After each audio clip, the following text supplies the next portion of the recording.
어제 우리가 예레미야 말씀 7월 들어서 다시 이 예레미야 말씀 앞에 서면서 이 예레미야가 이 남유다 쇠락해가는 남유다, 특별히 이 여호야김이라고 하는 아주 타락한 왕 앞에서 예언했던 그 내용들을 잠시 좀 살펴봤어요. 이 예루살렘에 살고 있었던 이 남유다 사람들, 예루살렘을 중심으로 살고 있었던 남유다 사람들에게는 여러분 그들에게 있어서 붙들고 있었던 신앙이 있다고 그랬습니다. 뭡니까? 예루살렘, 그 안에 성전이 있는 그 예루살렘은 절대 망하지 않는다. 하나님이 함께 하신다며, 함께 하시기 때문에. 자, 그런데 이들이 요시야 시대의 성전 개혁을 제대로 자기 자신에게 내면화시켜야 되는데 그러지 않고 이 소위 말하면 그냥 그런 예배제도 요런 것에 목매다 보니까 이 경건의 모양은 있었지만 경건의 어떤 내용이 없었던 겁니다. 삶이 없었던 거죠. 그래서 하나님께서 예레미야를 통해서 그것을 지적을 하셨어요. 자, 그런데 예레미야 이런 예언을 여러분 사람들이 듣기 좋아했겠습니까? 싫어하죠. 그러니까 예언이 끝나자마자 이 제사장들과 그 말씀을 듣던 제사장들과 성전에 소속된 예언자들이 또 있었어요. 거짓 예언자들이죠. 성전에 속했던 예언자들과 성전으로 예배하러 왔던 백성들 모두가 이제 벌떼처럼 막 들고 일어난 거예요. 이놈의 새끼 잡아 죽이자 막 이래가지고, 그래서 붙잡고 소리 지르는 게 오늘 우리가 읽은 말씀은 16절이지만 8절 한번 보세요. 8절 보면 뭐라고 얘기합니까? 예레미야가 여호와께서 명령하신 말씀을 모든 백성에게 전하기를 마침에, 그래놓고 제사장들과 선지자들과 모든 백성이 그를 붙잡고 이르되 뭐라고 얘기해? 내가 반드시 죽어야 하리라. 이러면서 자기 딴에는 생각을 한 겁니다. 자기들 딴에는 뭐라고 얘기합니까? 9절에 보면 어찌하여 내가 여호와의 이름을 의지하고 예언하여 이르기를 이 성전이 실로같이 되겠고. 자, 실로는 여러분 이 이스라엘 사람들에게는 성지 중에 성지라 그랬잖아요. 예루살렘 성전이 세워지기 이전에 여호와의 언약궤가 있었던 곳이 실로였어요. 그런데 그 실로가 사사시대 말기에 블레셋 사람들이 해서 완전히 해파가 됐다 그랬지 않습니까? 그 기억이 있었는데 아니 예루살렘 성전이 실로같이 되겠다고? 또 이 예루살렘 성이 황폐해서 사는 사람이 없을 거라고? 그러면서 어떻게 이 말도 안 되는 감히 나라의 어떤 근간을 흔들어 이래가지고 이 예레미야를 향해 모여들면서 어떻습니까? 때려 죽이려고 이제 달려든 거예요. 너 반드시 죽고 말 것이다. 네가 어떻게 주님의 이름을 빌려서 이 성전이 실로처럼 되고 이 도상이 멸망하여 아무도 여기 살 수 없었다고 그렇게 망발을 내뱉느냐? 그러면서 어떻게 해요? 그냥 돌로 그냥 스데반 죽이듯이 돌 던져가지고 죽일 수는 없으니까 여러분 반드시 어떤 루틴한 틀이 있었어요. 그러니까 거대 시대가 어떻게 보면 요즘 시대보다 나은 것 같아요. 제가 봤을 때. 그래서 이 예레미야를 재판하기 위해서 고관들 앞으로 끌고 갑니다. 판결을 받으러 간 거예요. 그리고 법에 따라 예레미야는 이놈은 하나님의 이름을 모독했기 때문에 사형에 해당된다 이러면서 죽이라고 막 요구를 해요. 그러니까 여러분 예레미야가 어때요? 피고이긴 하지만 자기도 자기 자신을 변호해야 될 거 아닙니까? 그 변호하는 내용이 12절부터 15절이에요. 12절부터 15절 한번 보세요. 눈이 따라가 주세요. 예레미야가 이르되 모든 고관과 백성에게 말하여 이르되, 자 이래놓고 뭐라고 얘기합니까? 여호와께서 나 예레미야를 보내사 너희가 들은 바 모든 말로 이 성전과 이 성을 향하여 예언하게 하셨느니라. 그런즉, 자, 이 끔찍한 예언을 하게 하신 이유가 뭡니까? 13절이요. 왜 그렇게 예언하신 거예요? 너희는 너희 길과 행위를 고치고 너희 하나님 여호와의 목소리를 청종하라. 그리하면 여호와께서 너에게 선언하신 재앙에 대하여 뜻을 돌이키시리라. 하나님이 심보가 못해 먹어가지고요. 우리가 하나님의 말씀을 안 들으면요, 야, 니네 다 죽을 거야. 너 뭐 예배당이고 뭐고 성전이고 뭐고 다 없어질 거야. 네가 살아가는 그 모든 것들 다 내가 회파시킬 거야. 넌 마음에 안 들어. 이게 아니거든요. 기본적인 의도는 뭡니까? 말씀에 있는 것처럼 우리의 길과 행위를 고치고 우리가 여호와 하나님의 말씀을 청종하게 하시기 위해서 하나님께서 그런 예언을 하신 거라 그 말입니다. 그 말씀을 듣고 어떻게 우리가 깨닫고 회개하고 주님 앞에 돌이키기를 원하시는 거예요. 자, 그 말씀을 예레미야가 전파한 것뿐인데 그래놓고 14절에 뭐라고 얘기합니까? 이 사람 굉장히 보면 참 결연해요, 의지가.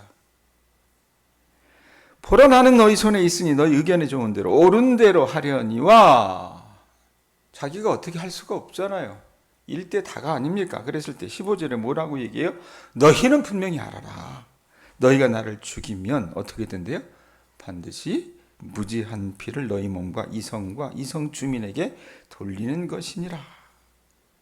이는 여호와께서 진실로 나를 보내사 이 모든 말을 너희 귀에 말하게 하셨습니다.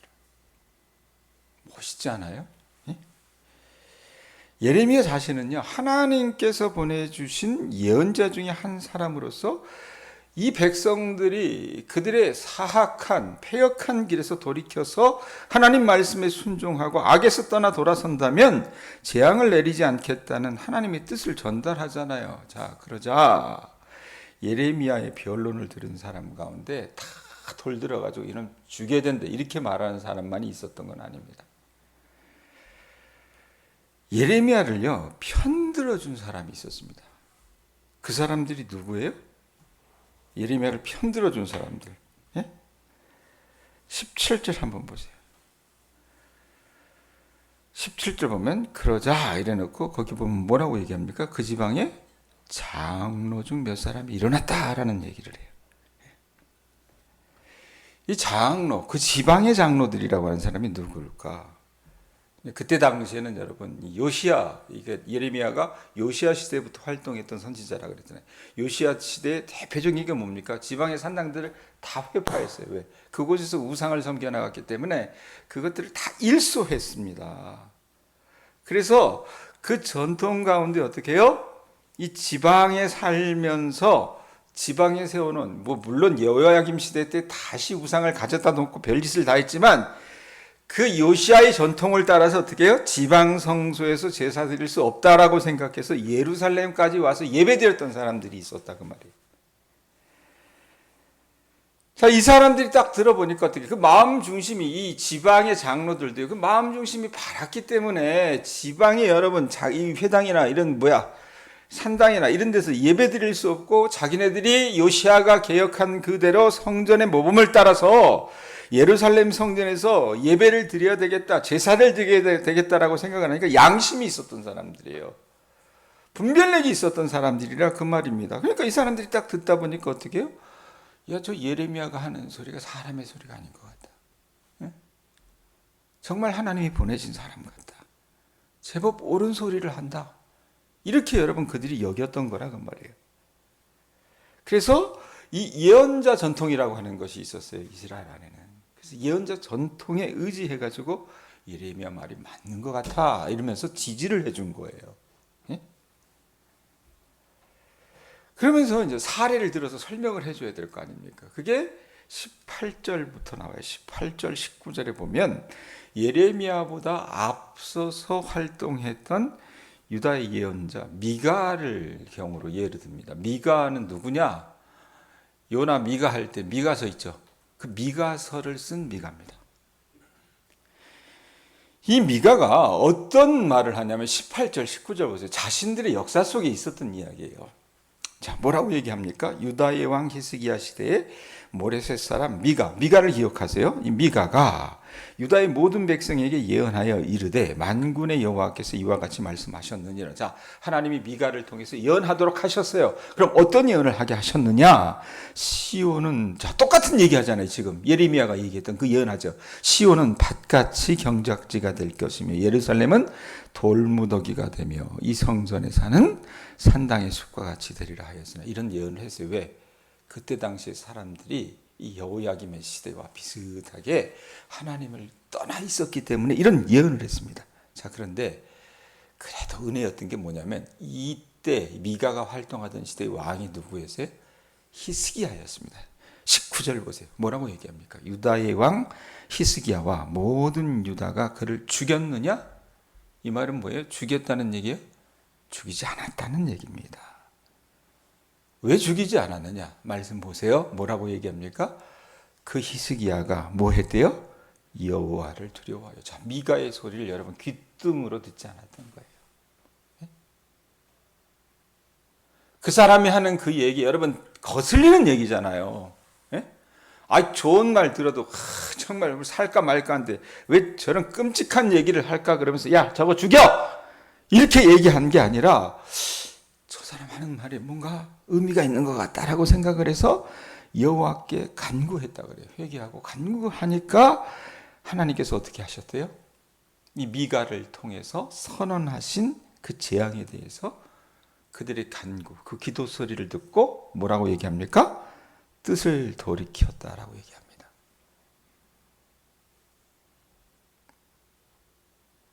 자, 그런데 그런 역사가 있었는데 우리가 이같이 하면 이같이 한다는 얘기는 뭐예요? 이런 역사를 돌이키고 어떻게 합니까? 예레미야가 우리 마음에 맞득치 않은 이야기를 한다고 해서 이 사람을 죽여버리면 뭐라고 얘기합니까? 우리의 생명을 스스로 심히 해롭게 하는 것이니라. 맞는 이야기죠. 미가의 예언을 들은 사람들은 이 사람이 믿긴 했지만 그를 죽이기는커녕 오히려 회개하고 하나님께 은혜를 간구함으로써 하나님의 뜻을 바꿀 수 있었던 그 역사를 자기들이 회고하는 거예요. 그러고 나서 한 사람이 예를 더 듭니다. 이건 좋지 않은 예인데 우리야입니다. 우리야. 우린 우리야 그러면 누구 생각나요? 바세바의 남편 우리야죠. 다른 사람입니다. 이 우리야는. 이 우리야는 예레미야와 동시대의 사람이었어요. 같은 시대에 살았던 사람인데 그 사람도 하나님께서 자기에게 주신 그 말씀을 따라 예언을 했습니다. 어떤 예언을 했습니까? 예루살렘과 유다 땅에 심판이 있을 것이라고 예언을 해요. 자, 그런데 예레미야를 미워했던 그 사람들, 그 왕이요. 이 우리야도 동시에 미워하는 거예요. 그래서 어떻게 합니까? 이 여호야김 왕이 어떻습니까? 이 우리야를 죽여버리겠다 그래요. 우리가 겁나잖아요. 그래서 어디로 갑니까? 애굽으로 피신을 해요. 애굽으로 몸을 피합니다. 근데 그때 당시 여러분 여호야김을 누가 세웠어요? 애굽 왕 바로 느고가 세웠다 그랬잖아요. 잘한단 말이에요, 자기들 그래요. 그러니까 얘기한 거예요, 누구한테. 야, 거기 도망간 우리야라고 하는 놈이 있어. 걔 좀 보내. 이래가지고 본국으로 송환해서 칼로 죽여버립니다. 자, 그런데 이제 예레미야에게 은혜였던 건 물론 하나님께서 그렇게 이미 이 사람을 예언자로 선택했을 때 분명히 그 약속을 해주셨긴 했지만 예레미야에게는 오늘 말씀에 보면 이런 지방의 장로들과 아히감과 같은 사람이 있었습니다. 24절 한번 보세요. 뭐라고 얘기합니까? 자, 24절 뭐라고 얘기해요? 사반의 아들 누구는? 아히감의 손이 이래놓고 뭐 했대요? 예레미야를 도와주었다라고 얘기합니다. 그를 백성의 손에 내어주지 아니하며 죽이지 못하게 하니라. 이런 표현이 있어요. 이 아히감이 누구냐면 이 사람 직업이 서기관이에요. 그러니까 영향력이 있는 사람이었다는 얘기입니다. 예? 우리로 얘기하면 뭐예요? 이 말이 서는 거예요. 말빨이 있었던 사람이에요. 이 아히감은요, 직업이 서기관인데 이 아히감의 집안이 좋았어요. 가문이 좋았어요. 왜냐하면 이 아히감의 아버지가 누구였냐면 사반이었습니다. 여기 나오잖아요. 말씀에도 보면 26절에 보면 사반의 아들이에요. 이 사반이 누구냐면 요시야 시대의 요시야 왕의 충신 중에 충신이었어요. 그리고 나서 이 아히감도 아들 아히감도 여러분 아버지가 그렇게 이 선한 왕 성군이라고 하는 요시야 왕의 그 성전 개혁을 도왔던 것처럼 이 아히감도 요시야의 중용을 받아가지고요 이 요시야의 개혁을 도운 사람이었습니다. 비록 그 왕은 죽었지만 또 이 아히감의 여러분 가문이 좋았다 그랬잖아요. 이 아히감의 아들이 누구냐면 나중에 이제 이 남유다가 멸망하잖아요. 멸망하고 나서 사람들 다 끌어가죠. 그리고 그 땅에 남겨져 있던 사람들을 바빌론이 어떻게 합니까? 다스리기 위해서 그 남겨져 있는 유다 사람들 가운데 유력한 자 하나를 세워서 그 총독으로 세워가지고 이 땅을 다스리게 하거든요. 자립정부 비슷하게. 그때의 그 총독이 누구냐면 오늘 말씀이 얘기하는 이 아히감의 아들 그다랴입니다. 썩 괜찮은 사람들이었어요, 이 가문이. 자, 그런데 그 가문 가운데 이 아히감이 어떻게 해요? 백성들과 제사장들과 거짓 예언자들이 예레미야를 죽이려고 했던 것을 어떻게 해요? 그렇게 가문이 좋고, 예? 그런 전통이 있었고 바른 신앙이 있었기 때문에 이 사람이 말이 섰기 때문에 어떻게 합니까? 막아섰어요. 죽이지 못하게.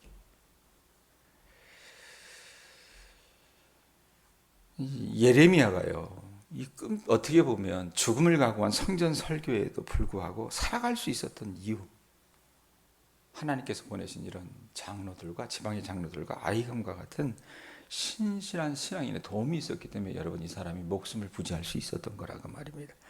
제가 작년에 예레미야를 소개하면서 왕따 선지자라고 하는 어떤 그 별칭을 이야기했어요. 그만큼 여러분, 우리가 거짓과의 싸움에서 가장 힘든 게 뭔지 아세요? 외로움입니다. 외로움. 네. 저거 또 초치네, 찬물 끼얹네, 이 생각을 여러분, 예레미야 시대 사람들이 예레미야를 보면서 분명히 얘기했어요. 분명히 내가 하나님의 말씀을 따라 순종하고 하나님께서 말씀하신 대로 그 옳은 말씀을 전했는데도 사람들이 여러분 어떻게 해요? 예레미야의 말을 듣고 정말로 히스기야 왕처럼 옷을 찢고 하나님 앞에 회개하고 간구하는 게 아니라, 예레미야를 편드는 게 아니라, 대부분의 사람들은 어땠습니까? 거짓 예언을 하는 사람들의 편만을 들었던 겁니다. 왜? 자기들의 귀에 여러분 듣기 좋거든요. 그렇게 하다 보면 어떻게 해요? 이렇게 예레미야처럼 신실하게 살아가려고 하는 사람들은 결국은요, 왕따를 당해요. 혼자가 되고, 예? 거짓말하는 사람들은 많게 되고요. 그럼 얼핏 내가 말씀에 순종하며 행하려고 애쓰는 이 모든 행위가 틀린 것 아니야? 사람들도 인정하지 않는데. 예? 그리고 저렇게 사람들의 호응을 받는 사람들을 보면 어떻게 해요? 야, 저렇게 살았어야 되는데. 이렇게 여러분 보일 때가 있다고 말입니다. 그래서 사람들이 어떻게 해요? 그래서 인간이 약한 게, 어떨 때는 진리의 편에 섰다가도 그런 왕따를 당하고 그런 따돌림을 당하면 어떻게 합니까? 아이고, 그냥 묻어가자. 믿음이고 뭐고 그냥 묻어가자. 그래서 어떻게 해요? 자기 생각을 저버리고 믿음을 저버리고 거짓의 편으로 기우는 사람들이 여러분 대부분이라 그 말이에요. 자, 그런데 하나님이 이 상황들을 아시고, 예레미야조차도 여러분 사람이잖아요. 흔들릴 수 있어요. 네? 그도 여러분 인간이기 때문에, 연약하기 때문에 자신이 하나님의 말씀을 전한다고 하지만 사람들이 반응을 안 해주면 어떻게 합니까? 그 사람들 앞에 가서 꼬리칠 수도 있다 그 말입니다. 그런데 하나님께서 여러분 예레미야를 사랑하셨기 때문에, 야, 네가 틀리지 않아. 네가 헛말하는 것이 아니야. 그래서 어떻게 해요? 지방의 장로들을, 그 사람들을 보내주시고, 아히감과 같은 사람들, 그 사람들을 여러분 딱 보내주셔서 어떻게 해요? 예레미야를 보호해 주신 거라고 말입니다. 왜? 예레미야는요, 아직 해야 될 일들이 남았었던 거예요. 예레미야는 예언 사역을 하면서 그 기간 중에 여러분, 이 예레미야가 여러 번 자기가 그 40년 동안 하나님의 말씀을 전하면서 죽을 고비를 수도 없이 넘겨요. 네?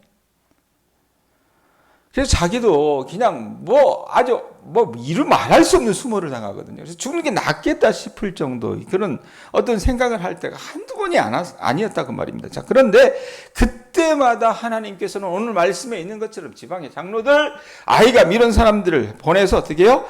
여러 도움의 손길을 주님께서 펼쳐주셨다라는 얘기예요. 여러분, 그런 손길이 만약에 없었더라면 예레미야는요, 이 예언자의 사역을 지속하기가 어려웠을 거라고 말입니다. 자, 저는요, 이것을 뭐라고 이야기하고 싶냐면, 때를 따라 돕는 은혜라 그렇게 말하고 싶습니다. 우리 또한 여러분 하나님의 말씀대로, 하나님의 뜻대로 살려고 부단하게 노력하는 게, 하나님 아닌 다른 여러 것을, 여러 믿을 것이 많은 이 시대에 여러분, 왜 사람들이 하나님 입으로 떠벌리지만 실상은 삶 속에서 하나님을 믿지 않느냐? 이유가 뭡니까? 하나님 말고도요, 믿을 구석이 많아요. 그게 뭡니까? 대표적인 게 돈 아니에요, 돈. 예? 그래서 여러분 우리가 거기에 연연하잖아요. 그런 시대에 내가 믿음으로 살아가는 이게 여러분 정말 무의한 것처럼 보일 수가 있어요. 아, 저 사람은 교회도 안 다니고 저 사람은 어떻게 순종하는 삶도 아니고 저 사람은 어떻게 보면 불의한 삶을 사는데 아, 농사 짓는 것마다 잘 되네. 그럼 내가 이러고 살아가는 게 어떻게 해요? 틀린 게 아닌가? 이 생각이 여러분 들릴 때가 있다 그 말입니다. 그래서 내가 여러분 살아가려고 하는 이 나의 몸부림이 헛된 것처럼 보여지고 종국에는 내 신앙조차 이거 헛것 아닌가 부인하게 만드는 일이 많아서 여러분 믿음대로 사는 우리를 어떻게 해요? 삶의 벼랑 끝으로 내몰 때가 있다. 내몰릴 때가 많다 그 말입니다. 그럴 때 하나님이 어떻게 하세요? 여러분을 가만히 내버려 두세요? 아니라 그 말입니다. 그럴 때 하나님은 당신의 방식으로 이런 기가 막힌 은혜를 부어주시는 것 같습니다. 정말 세상 사람 말대로 내가 이렇게 살다가는 딱 죽기 쉬운 상황인데 그때마다 이 지방의 장로들, 아이감과 같은 사람들 어떻게 해요? 보내주세요. 전화도 받게 하시고 그 사람들이 지나가면서 하는 그 얘기를 툭툭 던지는 그 얘기를 듣게 하시면서 야, 네가 살아가는 게 틀리지가 않아. 하나님 보고 계셔. 네? 이렇게 말씀하신 게 아닐까 싶습니다.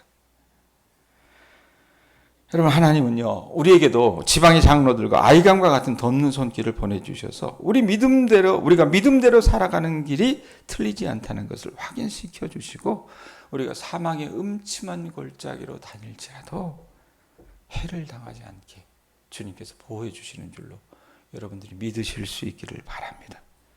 오늘 이 땅을 살아가는 여러분 우리들도 예레미야처럼 내가 믿음대로 살아보겠습니다 생각하면서 이 땅의 거짓과 맞서 싸울 때에 하나님께서 베풀어 주신 이 동일한 은혜, 예레미야에게 베풀어 주신 그 동일한 은혜가 우리 교우들에게도 임할 수 있기를 축원드립니다.